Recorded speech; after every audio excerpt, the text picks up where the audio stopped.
कि त्रेता के श्री रामचंद्र जी द्वापर के घनश्याम राम श्याम है, श्याम राम है, दोनों बल के धाम।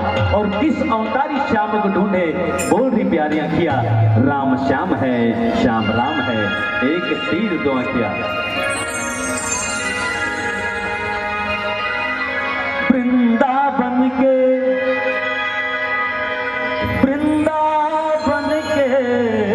पुण्य गली में ऊंचे पेड़ खजूर, राधा रानी चढ़ के देखे कान्हा कितने दूर, कितने दूर, कितने दूर। अवन एक पारंपरिक लोकगीत लोक भाग आपने सुनाए के सौभाग्य। अरे अरे छोटे से श्याम कन्हैया, छोटे से श्याम कन्हैया, मुख मुरली बजाए, मुरली बजाए, छोटे से श्याम कन्हैया, मुख मुरली बजाए, मुख मुरली बजाए, छोटे से श्याम कन्हैया। अरे छोटे से श्याम कन्हैया, छोटे से श्याम कन्हैया, अरे छोटे से श्याम कन्हैया, छोटे से श्याम कन्हैया। मुरली बजाए, मुरली बजाए, छोटे से श्याम कन्हैया, मुरली बजाए, मुरली बजाए, छोटे से श्याम कन्हैया।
रामचंद्र की हरिओम।